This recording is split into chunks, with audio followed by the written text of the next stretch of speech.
21 bölüm. Жошапат көз жумуп ата бабалары жаткан Дөөттүн шаарына коюлду. Анын ордуна уулу Жорам падыша болду. Анын бир туугандары Жошапаттын уулдары Азария, Жехиел, Захария, Азария, Михаэл, Шепатия. Булардын баары Жүйүт падышасы Жошапаттын уулдары эле. Атасы аларга алтын, күмүш, кымбат баалуу буюмдарды, Жүйүт аймагындагы чыңдалган шаарларды берди.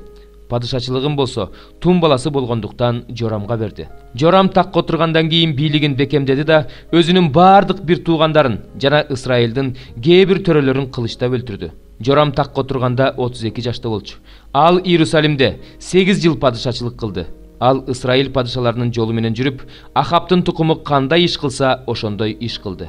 Анткени Ахаптын кызы анын аялы эле, ошондуктан Теңирге жакпаган иштерди кылды. Бирок Теңир Дөөт менен түзгөн келишим үчүн Дөөттүн тукумун кыйраткысы келген жок. Анткени ага жана анын уулдарына түбөлүккө чырак берем деп убада кылган. Анын убагында Эдом Жүйүттүн бийлиги астынан чыгып, өзүнө падыша коюп алды. Жорам аскер башчылары менен майдан арабалары менен жөнөдү. Анан ал түн ичинде туруп, аны курчап калган Эдомдуктарды майдан арабаларынын башчылары менен кошо талкалады. Бирок Эдом бүгүнкү күнгө чейин Жүйүттүн бийлигинен чыгып кеткен. Ошол учурда анын бийлигинен Либнада чыкты. Анткени ал өз ата бабаларынын Кудай Теңирин таштап салган. Ал Жүйүт аймагынын тоолоруна бутканаларды куруп, Иерусалимде жашагандарды жолунан адаштырып, Жүйүт элинде азгырды. Ошондага Илияс пайгамбардан мындай кат келди.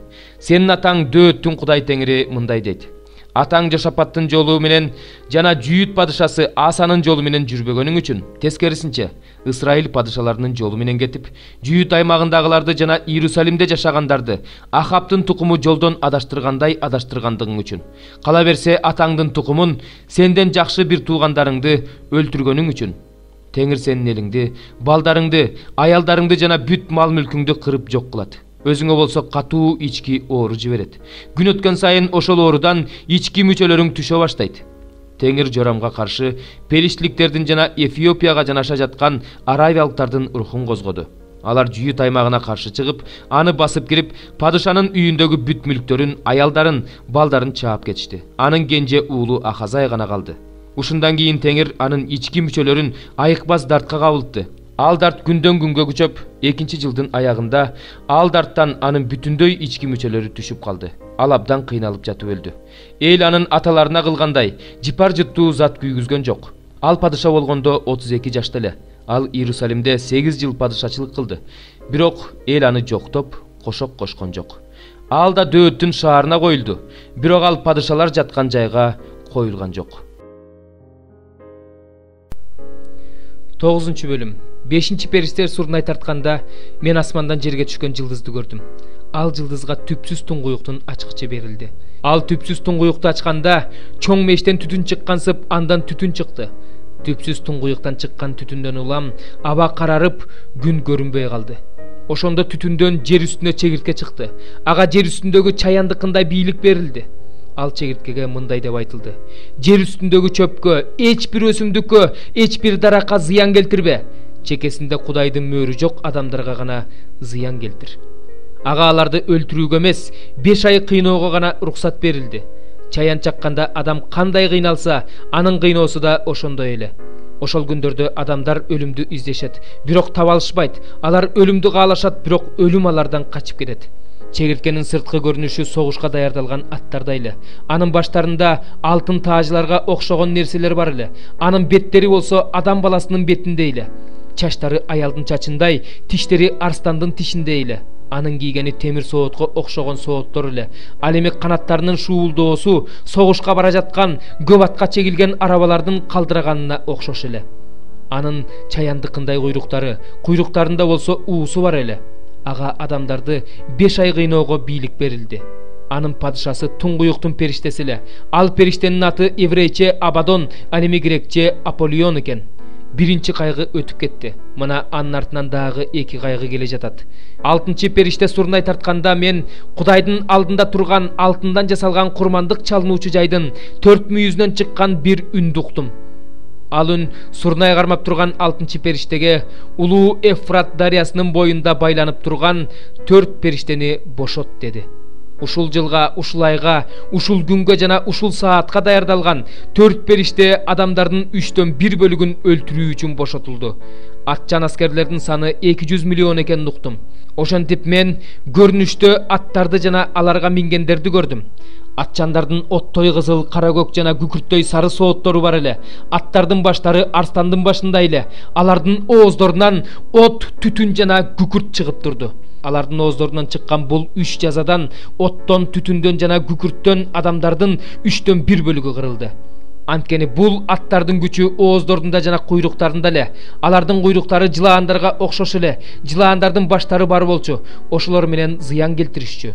Бул 3 жазадан өлбөгөн адамдар болсо, жиндерге жана өздөрүнүн колу менен алтындан, күмүштөн, жезден, таштан, жыгаштан жасалган, көрбөгөн, укпаган, баспаган кудайларга табынышкан үчүн өкүнүп тобо кылышкан жок.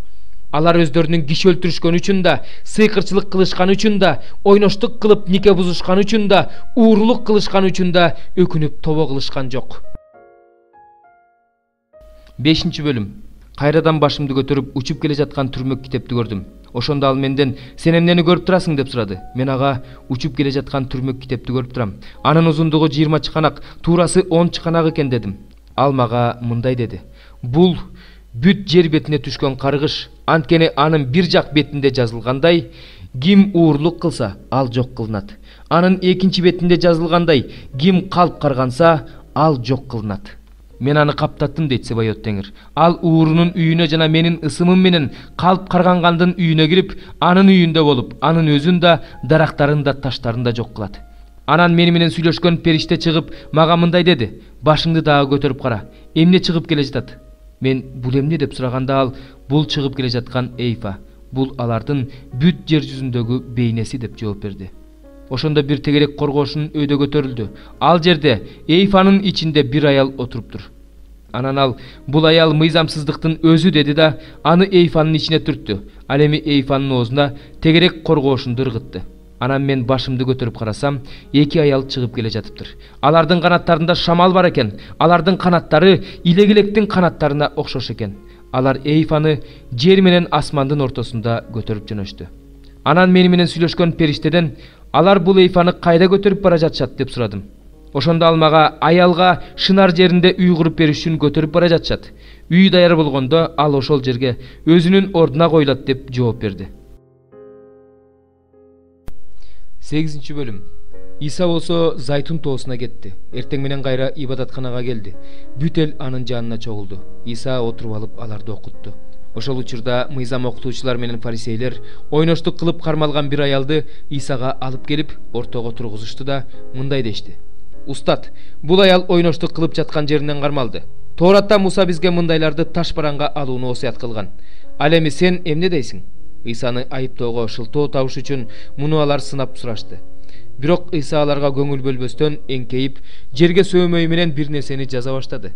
Алар кайра сурай беришкендиктен башын көтөрүп: "Араңардан ким күнөөсүз болсо, ошол адам аялга биринчи болуп таш ыргытсын" деди да кайра эңкейип жазганын улантты. Муну укканда аларды абийири ашкерелеп, адегенде башчылары, андан кийин калгандары биринин артынан бири кете башташты. Исанын жанында ортодо турган аял гана калды. Ошондо Иса башын көтөрүп, аялдан башка эч ким жок экенин көрдү да: "Аял, сени айыптагандар кайда? Эч ким сени айыптаган жокпу?" деди. Аял ага: "Эч ким, Теңир" деп жооп берди. "Мен да сени айыптабайм. Бара бер, мындан ары күнөө кылба" деди Иса. Иса аларга дагы мындай деп сүйлөдү: "Мен дүйнөнүн жарыгымын. Мени ээрчиген адам караңгыда жүрбөй, өмүр жарыгына ээ болот." Ошондо фарисейлер ага: "Сен өзүң жөнүндө өзүң күбөлөндүрүп жатасың. Сенин күбөлөндүрүүң чындык эмес" дешти. Иса аларга мындай деп жооп берди: "Өзүм жөнүндө өзүм күбөлөндүрүп жатсам да, менин күбөлөндүрүүм чындык. Анткени мен өзүмдүн кайдан келгенимди жана кайда бараарымды билем. Силер болсо менин кайдан келгенимди, кайда бараарымды билбейсиңер. Силер сырткы көрүнүшү боюнча соттойсуңар. Мен болсо эч кимди соттобойм. Мен соттосом да менин сотум туура, анткени мен жалгыз эмесмин. Мени жиберген атам менен биргемин. Силердин мыйзамыңарда да эки адамдын күбөлөндүрүүсү чындык деп жазылып турат. Өзүм жөнүндө өзүм күбөлөндүрөм. Мен жөнүндө мени жиберген атам да күбөлөндүрөт." Ошондо алар андан: "Сенин атаң кайда?" деп сурашты. Силер мени да атамды да билбейсиңер. Эгерде мени билсеңер, анда менин атамды да билмексиңер деп жооп берди. Иса бул сөздөрдү ибадатханада окутуп жатканда, курмандыктар салына турган кутунун жанында туруп сүйлөдү. Бирок аны эч ким кармап кеткен жок, анткени анын убагы келе элек болчу. Иса аларга дагы: "Мен кетем, мени издейсиңер. Күнөөкөр бойдон өлөсүңөр. Мен барган жерге силер бара албайсыңар" деди. Ошондо жүйүттөр: "Мен барган жерге силер бара албайсыңар" дейт. Эмне ал өзүн өзү өлтүрөбү дешти. Иса аларга: "Силер төмөн жактансыңар, мен жогору жактамын. Силер бул дүйнөдөнсүңөр, мен бул дүйнөдөн эмесмин. Ошондуктан мен силерге күнөөкөр бойдон өлөсүңөр дедим. Бул мен экениме ишенбесеңер, күнөөкөр бойдон өлөсүңөр" деди. Ошондолар андан: "Сен кимсиң?" деп сурашты. Иса аларга: "Силерге башынан бери айтып келе жатканымдай, мен ошолмун. Силер жөнүндө айтып айыптай турган себептерим көп, бирок мени жиберген чындык. Мен дүйнөгө андан укканымды айтып жатам" деп жооп берди. Алар Исанын атасы жөнүндө айтып жатканын түшүнүшкөн жок. Ошондуктан Иса мындай деди: "Адам уулун жогору көтөргөнүңөрдө менин ким экендигимди, өз атымдан эч нерсе кылбастыгымды, атам кандай үйрөтсө ошондой сүйлөй тургандыгымды билесиңер. Мени жиберген мени менен бирге. Атам мени жалгыз калтырган жок, анткени мен ар дайым ага жакканды кылам." Ушул сөздөрдү айтканда ага көптөр ишенип калышты. Иса өзүнө ишенип калган жүйүттөргө мындай деди: "Эгерде менин сөзүм боюнча жашасаңар, анда менин чыныгы шакирттеримсиңер. Ошондо чындыкты билип каласыңар жана чындык силерди эркин кылат." Аларга: "Биз Ибрайымдын урпактарыбыз, эч качан бирөөгө кул болгон эмеспиз. Эркин болосуңар дегениңер кандай?" дешти.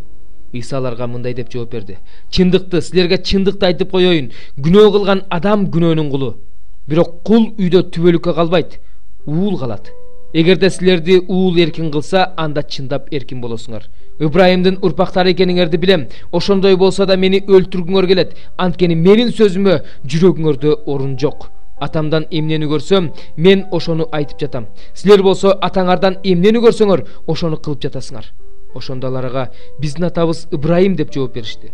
Иса аларга: "Эгерде силер Ибрайымдын уулдары болсоңор, анда Ибрайым кылгандай иштерди кылат элеңер. Бирок азыр мени, Кудайдан уккан чындыкты силерге айткан адамды өлтүргүңөр келет. Ибрайым болсо мындай кылган эмес. Силер өз атаңардын кылганын кылып жатасыңар" деди. Ошондо аларга: "Биз ойноштон туулган эмеспиз, биздин бир эле атабыз бар, ал Кудай" дешти. Иса аларга мындай деди: "Эгерде атаңар Кудай болсо, анда мени жакшы көрмөксүңөр, анткени мен Кудайдан келдим. Өз атымдан келген жокмун, мени ал жиберди. Менин сөздөрүмдү эмнеге түшүнбөйсүңөр, анткени менин сөздөрүмдү уга албайсыңар. Силердин атаңар шайтан. Силер ошонун кумарлуу иштерин аткаргыңар келет. Ал башынан эле киши өлтүргүч болчу. Чындык боюнча жашаган жок, анткени анда чындык жок. Жалган айтуу анын табияты, анткени ал жалганчы жана жалгандын атасы. Бирок мен чындыкты айткандыктан силер мага ишенбей жатасыңар. Күнөөң бар деп мени кимге айыптай аласыңар? Эгерде мен чындыкты айтып жатсам, анда эмне үчүн мага ишенбейсиңер? Ким Кудайдан болсо, ал Кудайдын сөздөрүн угат. Силер Кудайдан эмессиңер, ошондуктан укпайсыңар." Буга жүйүттөр: "Самариялыксың, сенин ичиңде жин бар" деп туура айткан экенбиз деп жооп беришти. Иса аларга: "Менин ичимде жин жок. Мен атамды урматтайм. Силер болсо мени кордоп жатасыңар. Дегиңкиси мен өзүмө даңк издебейм, бирок издей турган жана соттой турган бирөө бар. Чындыкты, силерге чындыкты айтып коеюн. Менин сөзүмдү аткарган адам эч качан өлбөйт" деди. Ошондо жүйүттөр ага мындай дешти: "Ичиңде жин бар экенине чындап көзүбүз жетти. Ибрайым өлгөн, пайгамбарлар да өлүшкөн. Сен болсо менин сөзүмдү аткарган адам эч качан өлбөйт дейсиң. Сен эмне, атабыз Ибрайымдан да чоңсуңбу? Ал өлгөн, пайгамбарлар да өлүшкөн. Сен өзүңдү ким деп эсептеп жатасың?" Иса мындай деп жооп берди: "Эгерде мен өзүм даңктап жатсам, анда менин даңкым эч нерсеге турбайт. Мени атам даңктайт. Силер аны биздин Кудайыбыз дейсиңер. Силер аны билбейсиңер, мен болсо билем. Эгерде билбейм десем, анда силер сыяктуу жалганчы болмокмун. Бирок мен аны билем жана анын сөздөрүн сактайм. Атаңар Ибрайым менин күнүмдү көрөм деп кубанган жана көрүп кубанды." Ошондо жүйүттөр ага: "Өзүң 50 жашка чыга элексиң, анан Ибрайымды көрдүңбү?" дешти. Иса аларга: "Чындыкты, силерге чындыкты айтып коеюн. Мен Ибрайымдан мурун эле бар болчумун" деди. Ошондо алар Исаны уруш үчүн жерден таш алышты, бирок ал жашырынып ибадатканадан чыгып кетти. Аларды аралап өтүп кетип калды.